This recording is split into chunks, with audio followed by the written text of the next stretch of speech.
The Federal Reserve cutting interest rates for the first time since 2020 yesterday by 50 basis points on the high end of expectations. Chairman Jay Powell leaving an open path for a soft landing, forecasting another half of a point cut later this year. But the Fed's aggressive action is renewing investor fears of a possible recession. Fox Business's Kelly O'Grady now with the breakdown. Kelly, good morning to you. Good morning to you, Maria. And that's right. It's interesting because yesterday's rate decision indicates the Federal Reserve feels confident about its 2% inflation target, but it wants to ensure the labor market doesn't continue to cool. 50 basis points, though, is a big deal. So many investors rejoiced at that aggressive beginning to the rate cut cycle.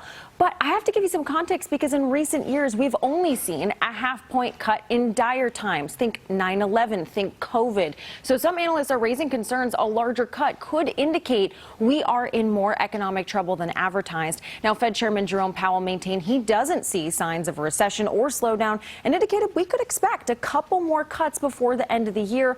But Powell also emphasized the Fed will take it meeting by meeting. We are not on any preset course. If the economy remains solid and inflation persists, we can dial back policy restraint more slowly. If the labor market were to weaken unexpectedly or inflation were to fall more quickly than anticipated, we are prepared to respond. Now, it's always fun to watch the market during that presser because it has investors reading the tea leaves, but I will tell you the market seemed rather confused as it digested that news yesterday. The Dow initially spiked over 300 points, but ultimately finished down 103. Futures, though, currently showing quite a rally with the Dow. Now, President Biden, though, saw this cut as a clear victory. He said this on X, quote, "We just reached an important moment. Inflation and interest rates are falling while the economy remains strong. The critics said it couldn't happen, but our policies are lowering costs and creating jobs." Some economists are cautioning, though, if you cut rates too quickly, inflation could rise back up to levels we saw earlier under the Biden-Harris administration. So, Maria, this will continue to be a very delicate balance between inflation and the labor market, all within an election in less than 2 months. All right, Kelly, thanks very much. Kelly O'Grady joining me now is Amerivet Securities head of U.S. rates, Gregory Farinello, with us in studio. Greg, great to see you. Good morning, Maria. Your reaction to the cut? Mark and I were talking about this in the green room. I would have preferred 25 personally. Yeah. I would say for our clients, over the last couple of weeks, we definitely have skewed them toward the potential for 50, just with some of the signaling that we've seen. We had the timing right in terms of September, and we had the reasoning right. But it's tough, right? The messaging here is really, really tough because investors in general, when they see the Fed lowering interest rates, they're worried that the economy is not doing well. Well, and Right. look, Kelly just went through all of these other times that we saw a 50 basis point move, 9/11, crisis times. So does that indicate that things are worse than you expected or many expected? The macro picture to me is definitely weak. Yeah. I mean, there's no question about it. We're concerned about China. Europe is weak. To the Fed's credit, they have laid back here. They've let other central banks come down. But like I said, I mean, I would have preferred 25 because I think, given what we're seeing coming out of the fiscal equation right now, given the fact that we have a very consequential election in a couple of months, there's still a lot of spending that, we're running deficits in the range of, 1 3/4 to $2 trillion, with the economy still doing presumably well. Yeah, I'm still worried about inflation, bigger picture, although, the rate of change has come down. How do you promise that you're going to fix an inflation story when Mark Tapper, you can't even acknowledge what's caused it, and that is this trillions and trillions in spending, and she wants to spend more? It's price gauging, as she calls it, right? Price gauging. But when you look at the 50 basis point cut, which I'm in the same camp as Greg, I would have preferred 25, more moderate, more gradual pace. Look at the market's reaction yesterday. Yeah. Investors have been sitting there saying, give me 50, give me 50, give me 50. Yeah. And they get 50 and they're like, oh, wait a second. What does that mean, right? Because the market popped and then dropped and popped and dropped. Investors were struggling to figure out what's what. And when you look at, a 50 basis point cut, one of these two things cannot be true when it comes to what we heard from Powell yesterday. Either the economy is good or we are apolitical. Yeah. Which one is false, Greg? Yeah, it's a great point. And there are lots of calls this morning saying, oh, that was way too political. I thought it was really interesting, Scotty, I want you to talk about this, what Jay Powell said about the wide open border and its impact on jobs today. Because it's not just an impact in terms of, crime, and we've obviously seen murder at the hands of illegal migrants in this country, but there's also an impact economically. Watch. If you're having millions of people come into the labor force and you're creating 100,000 jobs, you're going to see unemployment go up. We understand there's been quite an influx across the borders, and that has actually been one of the things that's allowed unemployment rate to rise. And the other thing is just the slower hiring rate, which is something we also watch carefully. Wow. There, he said it, Scott. Which is almost the lead block through the line of scrimmage that allows the Fed to kind of jimmy the numbers a little bit, right? Because they can say, well, the unemployment rate, even though we're a little bit concerned about it, we're not as concerned about it because of all the influx of immigrants. But then again, we're cutting rates because we think the unemployment rate's going to go up if we don't. I mean, it's an unbelievable job that the Fed has kind of cut for themselves, where they can make it, you mentioned it, they can say, Mark, they were apolitical, and then say, well, we have to be maybe a little bit more paying attention to the politics of the border because it's affecting the economy. Right. I mean, it's an amazing situation that the Fed kind of got themselves into with the rate hikes, and now they're cutting rates like this before the election. I mean, the last meeting before the election, they pop a 50 in there? Yeah. Come on, guys. So you think this is political? Big time. And I think the scary part is the reason the market, I know we're up so far this morning, which is great news. The market, as Mark and I talked about last night when we were out hanging out, was now the market wants the next 50. Yeah, When's the next 50 right. coming? In November after the election? Wow. So that's one thing that I think the market's going to get really jittery about if they don't see it. I got to get more analysis on this. That was a really great point. Greg, it's good to see you. Thanks for joining the conversation this morning. Greg Farinello, Lee, Mark, Scott, you're with us all morning, and we are grateful. Quick break. And welcome back. The big news of the morning, the Federal Reserve cutting interest rates by 50 basis points yesterday. That's the first rate cut since March of 2020. Powell saying that the Fed hopes to cut another half a point before the end of the year. Joining me now is Tennessee Congressman Andy Ogles. He's a member of the House Financial Services Committee and the Freedom Caucus. Congressman, good to see you. Thanks so much for being here. We were all just talking about 50 basis points, which is a pretty aggressive move. Your reaction? It's totally political. You can see this coming. I've been saying that this was going to happen for months, and lo and behold, here you go. So I don't think the numbers support a half basis point cut. I think up until Friday, the market really was expecting a quarter point. You saw a shift in sentiment on Friday, and then suddenly here you have half a point. And so, again, Powell can't have it both ways. We're either in dire circumstances or the economy's good. And so if you're in dire circumstances, you do half a point. If the economy's good, you do a quarter point. And so again, he's trying to have his cake and eat it too. This is clearly political, and it just goes to show how this administration has weaponized the Justice Department, how they are now politicizing the Fed. This is an out of control administration that is really abusing our country and our people. Well, Scotty Martin is here this morning, and he just said that this is political. Scott, jump in here, because I should point out that a couple of interviews ago when I had President Trump on the program, he was very clear that he would not reappoint Jay Powell. There you go. There's a clear, I mean, I would think that Jay Powell wants to be reappointed by the Democrats. I would assume, and I think he's getting maybe his last shots in before he gets knocked out, because that's the thing. And Congressman, here's the thing about the Federal Reserve with regards to talking about the bullying and the pushing that they've been receiving from the administration. What about Congress, too, with regards to Elizabeth Warren, too, having this influence on the Fed choices here? Because, look, if the economy was so good, yes, they would have not done 50. They probably wouldn't even have done 25. They would have done nothing. And so when can the Fed finally be called to the carpet here by Congress to say, what are you doing? Because nobody's really asked them the hard questions yet. Well, in financial services, we've had Powell before the committee, and what we've seen with this administration is when they do come before committee, they do a lot of dancing. I mean, there's more tap dancing than there's actually answers, and so we push, but there's got to be accountability. And I think what you saw during the COVID era was that you had the administrative state took their authority, they pushed the boundaries and the limits, and they're not giving that power back. And we as Congress, we've got to wrench that power away from the administrative state. quite frankly, do our job Yep. and quite frankly, control the pocketbook. And look, fiscal policy and monetary policy are not in alignment. And so this is not going to fix it until we get our fiscal house in order. Yeah, I mean, look, so we got through the Fed meeting. Now we've got this big deadline coming up end of September. The Speaker, Mike Johnson's stopgap funding bill failed in the House yesterday. 14 Republicans voted against it. 3 Democrats voted in favor. The measure would have funded the government for another 6 months, averting an October 1st shutdown, and it would have required proof of citizenship to register to vote, drawing some bipartisan opposition to the bill being linked to the SAVE Act. Speaker Johnson commented after the vote. We'll listen to this after the vote. Watch. Well, everybody, you just watched the legislative process play out. The play that we ran tonight was the right play. It's the right fight for the American people. It's the one that they demand and deserve.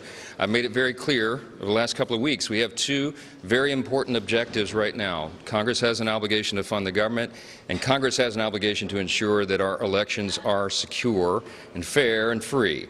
And this vote tonight would have accomplished both. I'm very disappointed that it didn't pass. So also in Capitol Hill yesterday, the House Homeland Security Committee held a hearing on how the Biden-Harris open border is impacting public safety and rising crime.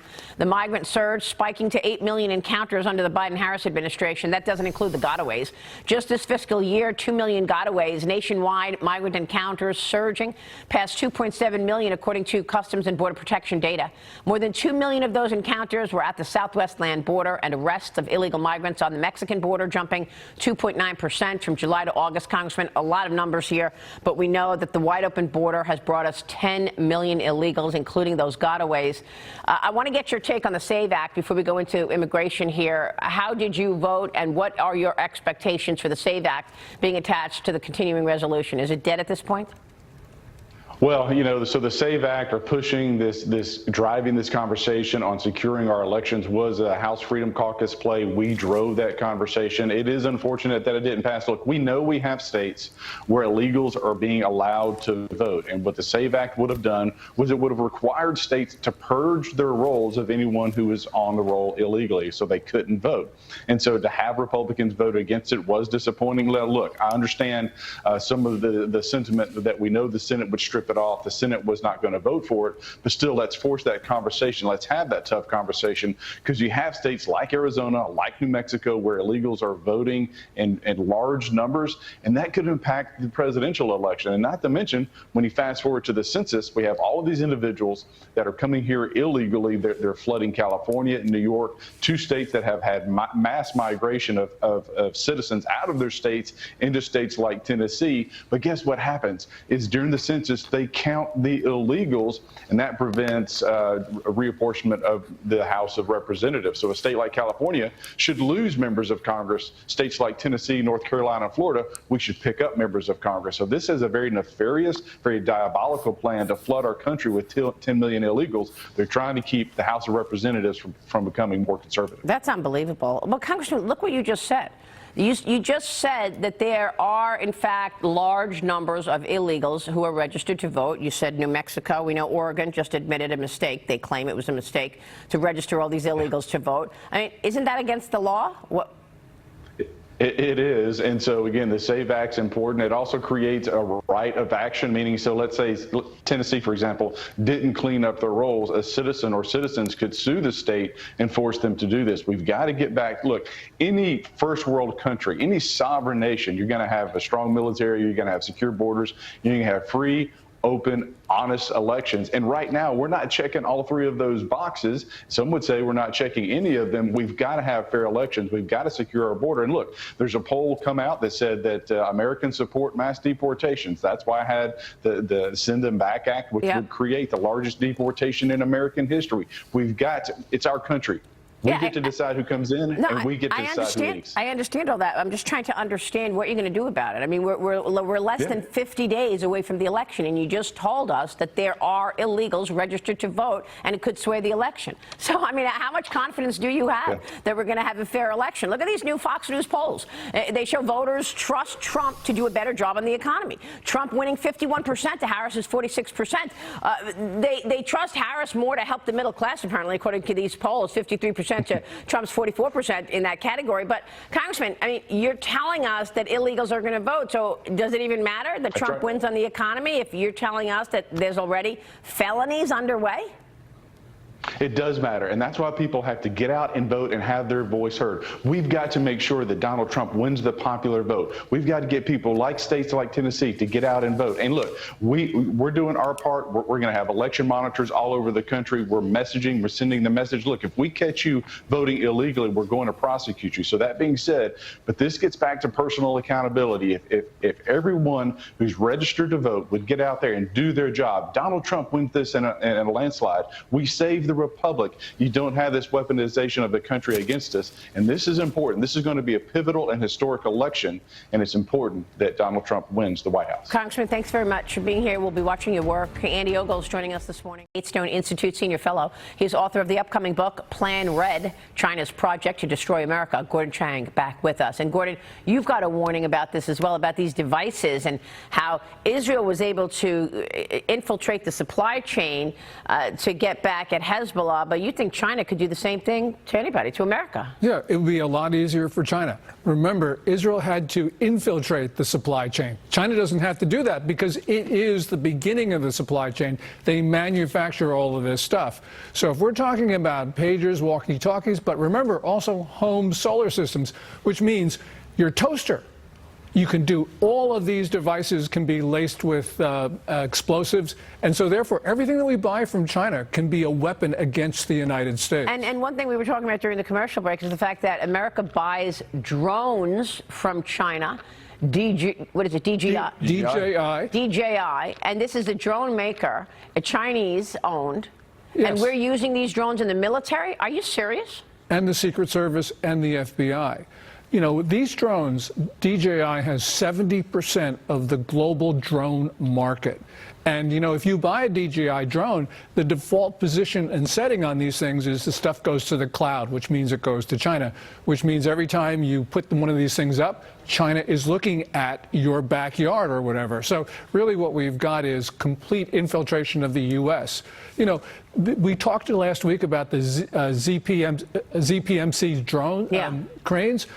It's the same thing. Everything that you buy from China can have a cellular modem on it, and these devices can communicate back to China, which means that China can speed up or stop your pacemaker. It can close your front door. It can actually drive your car off the cliff. Well, can it drive your car into a lake? I mean, look, a new warning about Chinese electric vehicles. A new report from a British think tank says they could be weaponized by Beijing. Exactly what you're saying. The China Strategic Risks Institute says the UK's domestic car industry makes up 2.5% of the country's GDP, and China's EV market share jumped from just 2% in 2019 to 33.4% in the first half of 2023.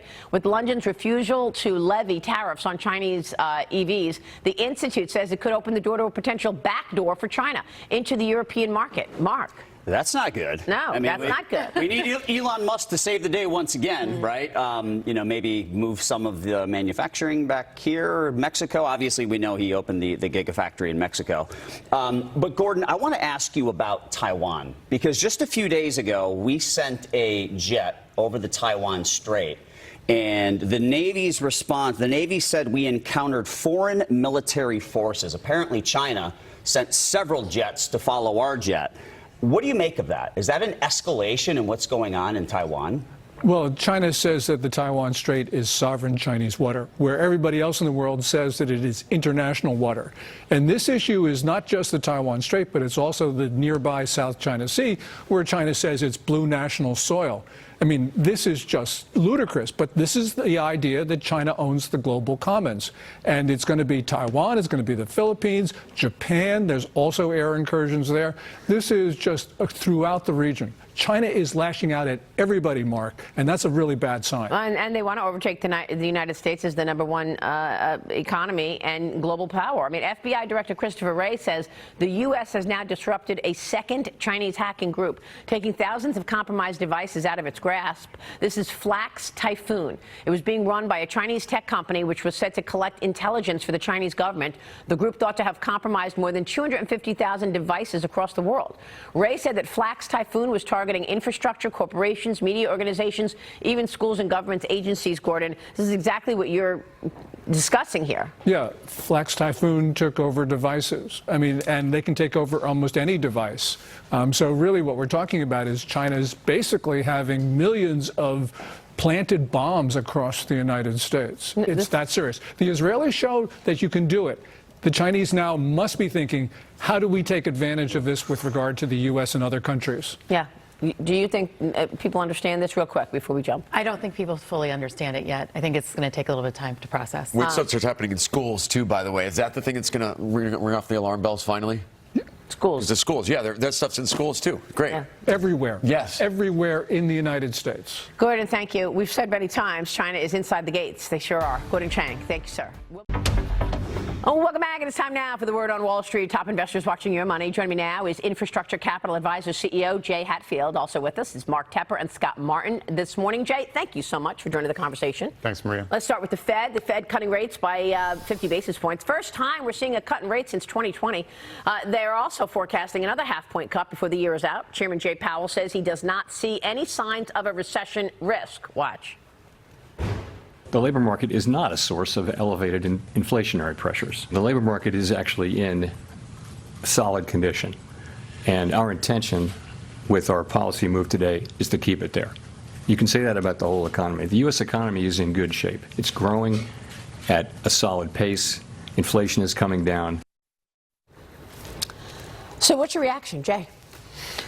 Well, we think that Chair Powell was really doing a catch-up. He absolutely should have cut rates in July, and he didn't really want his legacy to be the behind-the-curve Fed, and so we think it was just a catch-up. Didn't really affect the future estimates of cuts, but it's very bullish, and you're seeing that. People tried to fade it yesterday, but you're seeing it overnight. The rest of the world's rallying hard, super bullish. It's going to usher in other cuts overseas, more liquidity into the market, higher prices, and kind of makes our 6,000 target look potentially too conservative, given that we're ripping towards 6,000 during end of September, which is usually a terrible month for stocks. I want to get your take on the two economic plans, but I want to stay on the Fed for a second, Scotty, because Jay Powell also blamed the wide open border and the influx of illegal migrants coming here as the reason the unemployment rate keeps rising. Watch. If you're having millions of people come into the labor force and you're creating 100,000 jobs, you're going to see unemployment go up. We understand there's been quite an influx across the borders, and that has actually been one of the things that's allowed unemployment rate to rise. And the other thing is just a slower hiring rate, which is something we also watch carefully.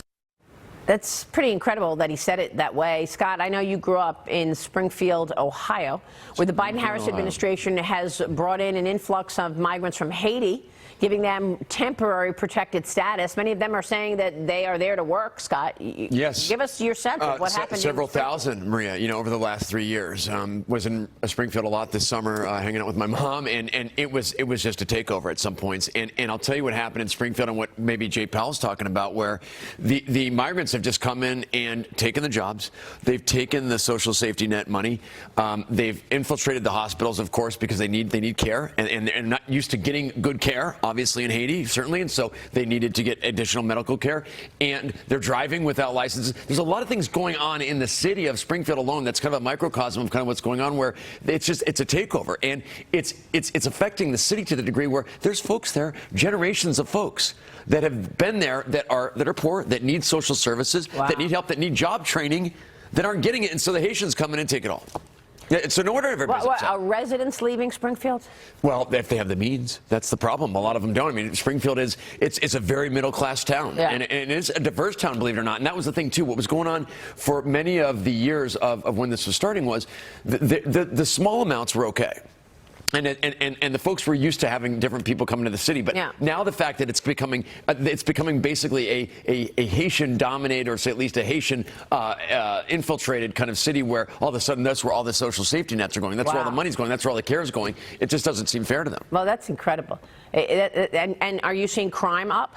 Crime's up to some degree, and now crime is being considered back going the other way too, because everybody's upset. So there was certainly, I think, a little bit of this worrisome fear of, okay, well, what are they? We don't know the Haitians very well, so what are they going to be doing within the community? And so I feel like there was more of that fear versus that was maybe leading to some of the crime. And now I'm sure the Haitians feel probably somewhat in danger there too. So many implications of this wide open border. But Mark, Powell also suggested that the cut yesterday may have limited effect on the presidential election in November. Okay. He said it wasn't political. I mean, a lot of people feel this was political, but he says that the Fed does not serve any politician. Watch this. We do our work to serve all Americans. We're not serving any politician, any political figure, any cause, any issue, nothing. It's just maximum employment and price stability on behalf of all Americans. And that's how the other central banks are set up too. It's a good institutional arrangement, which has been good for the public. Yeah, there you go, John. Well, Americans do not believe him at all, because the betting odds have moved 3.4% in Kamala's favor since that 50 basis point "we're not in a crisis" cut, right? And when you look at a 50 basis point cut as opposed to 25, there's a couple things Powell said. Number one, he said the economy and the labor market are solid. Man, if those are solid, you're not cutting by 50 basis points. And then he says he's apolitical. So, it doesn't make sense to me. And when you actually look at the labor market, if we just focus on small businesses, 49 and fewer employees, which employ 50% of the private sector and also contribute roughly 50% of our GDP. They have cut jobs the last 2 months. It wasn't just a one-off random negative month. It's now the last 2 consecutive months. So look at this rally, guys. The Dow Industrial's up 466 points right now. The NASDAQ is up 403. We're going to have a rip-roaring open. I want to get back to policy with you, Jay, because you're moving actual targets in terms of your expectations for stocks based on so tell us what you think a Kamala economy and Kamala economic policies mean for the economy versus a Trump economy and a Trump economic policy. So we're 100% focused on the corporate tax rate. That's the most critical thing a president impacts. That's really was the big accomplishment of the Trump presidency. So we are sticking to our 6,000 target. That looks pretty conservative given what's going on in futures and the fact this is supposed to be, this is the pullback, is this rally. So, but we're not going to raise our target unless if there's a Republican sweep, our target goes to 6,700. And again, this is not politics, this is math. Earnings go up, growth rates go up. And we have she wants to take the corporate let's look at this graphic. She wants to take the corporate tax rate up to 28%.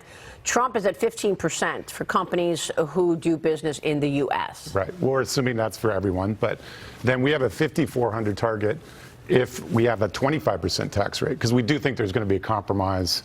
That's what we're hearing from congressional Democrats. But even at 25, you'd have a 5,400 target. And it's important to note that that's not going to be theoretical. We're going to have a capital gains increase, and people are going to assume the cutoff date is 12/31/24. So we're going to have a very significant sell-off in tech. However, you mentioned the betting odds, Mark. The betting odds imply an 8% Democratic sweep, chance of a Democratic sweep, 12 Republican, and 80% would be divided. So that 80% probability says our 6,000 target is roughly correct. There tends to be an overshoot during AI booms and other tech booms. So we may overshoot our target. We probably won't raise it because we're at 21.5 times next year's earnings. So that's a pretty full target unless rates plummet, which they don't seem to be doing that right now. So if Kamala wins in November, you think there'll be a sizable sell-off in tech or just broader market? Well, any capital gains, but most of the capital gains are in tech. But if somebody owned NVIDIA since it was at 10, they're going to sell that. Right, and so the futures will be down pretty significantly. It's not like people are taking out my target, oh, it's 5,400. They're saying, oh man, we have to sell these tech stocks. Of course.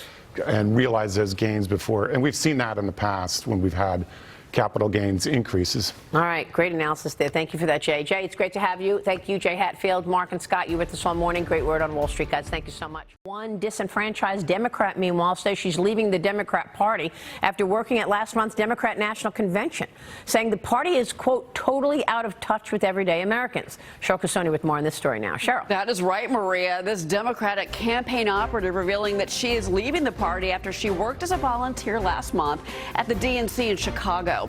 In a Newsweek op-ed, Evan Barker describes how she went from raising millions of dollars for Democrats that she became, well, disenchanted because they are the party of the rich. In part, she wrote this, quote, I felt submersed in a hollow chamber whose mottos were brat summer and joy, totally out of touch with regular, everyday Americans and their pressing needs. Every time the elites chanted, we're not going back, what I heard was, we're not going back to the party our union family members used to vote for. Here's the sad truth. The Democratic Party has lost its way entirely. They mostly speak to the college-educated, the urban, and the affluent. And then she goes on to say she was raised in a blue-collar union family and that many of them are, Maria, now they're not Democrats anymore. Many of these members of her own family. And so think about what she must have seen at the DNC to finally say, I'm done with the Democrats. And also, just want to point out, we talked about this last hour, who's really representing the working class these days, the average person. But by the way, Kamala Harris is going to be with Oprah Winfrey today. Lots of working love class. There you go. Yeah, super billionaire. That's everyday America right there. What you're saying, that speaks to exactly what you're saying. She's with Oprah Winfrey. Meanwhile, Trump is talking about no taxes on tips, no taxes on overtime. If you're working and clocking 40 hours, no tax on that. So that to me is the working people. But I have an issue, Lee, and maybe you can understand this. I have an issue with them constantly saying, we're not going to go back, let's turn the page. Hello, you've been in charge. Okay, you've been running the country for the last 4 years. What do you mean we're going back to what? You're in charge. I don't get it. I'm like, if you look at the letterhead on today's administration, the page that we are on, her name is on it. All right. So turn what page? She's trying to suggest that we're turning the page on Trump.